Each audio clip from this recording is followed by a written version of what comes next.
Foundations of government. A government is a group of people who have the power to make and enforce laws for a country or area. The basic purpose of government is to keep order, to provide services, and to protect the common good or well-being of the people. Governments make and enforce laws to keep order. Protecting the common good can include building roads and schools or defending the country from an attack.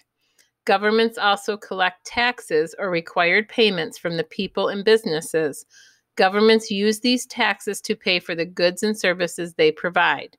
The purpose of government has not changed much throughout history. Origins of government. So origin means where something began. Long before modern governments existed, people lived together in groups. These groups often had leaders who kept order and made decisions for the group. This was a simple form of government. More complex governments first appeared in Southwest Asia more than 5,000 years ago. By that time, groups of people had begun to settle down. Villages grew into cities, the civilization steps that we talked about last week with culture. People found that they needed an organized way to resolve problems and oversee tasks such as repairing irrigation canals and distributing food. They formed governments to manage those tasks. If you look at the side, Hammurabi's Code is a set of laws created in ancient Babylon, which is now the country of Iraq, around 1760 BC or BCE, which is before the Common Era, before the birth of Christ. The code was carved onto a large stone slab below. The photo at the bottom of the page shows the ruins of ancient Babylon. So when you look at the pictures on the text pages, and you can scroll down to see them. Make sure you're looking in the document also. The powers of the government. Today, most governments have a constitution. A constitution is a system of basic rules and principles by which a government is organized. A constitution also identifies the powers a government has. A government's powers are either limited or unlimited. If you have a constitution, they're limited. You can only do what's allowed in the Constitution. The United States has a constitution, so we have limited government. They explain it more in these diagrams below. Today, most constitutions call for limited government.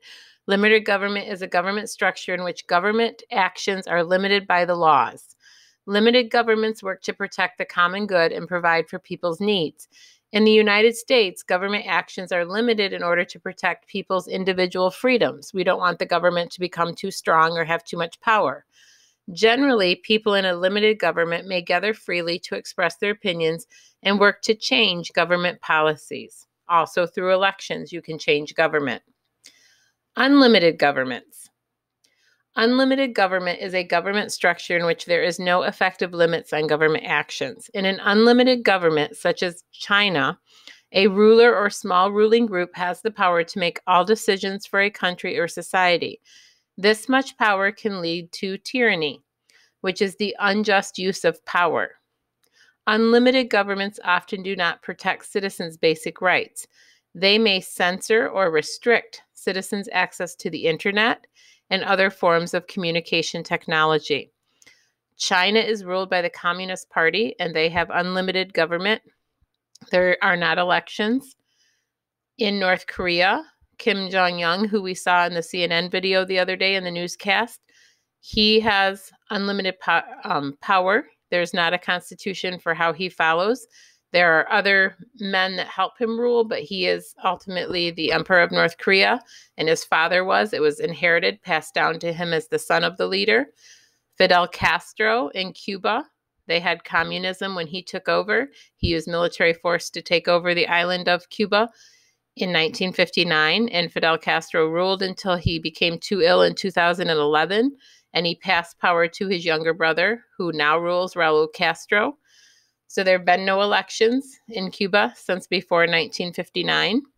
That's unlimited government. They make decisions. So you read about them in these stories that we're also reading in Refugee. Government is a big part of that. And it's important that we pay attention and participate, and that we have citizens who want to become public servants and to be in our government.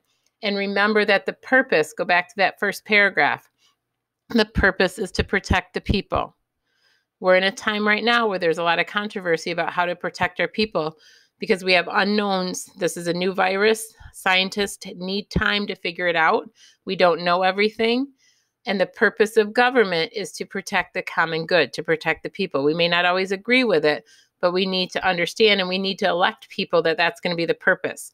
Sometimes human greed, money gets in the way. Businesses businesses put a lot of money into our campaigns to try to convince us to vote for one person that they think are going to help business and not the people.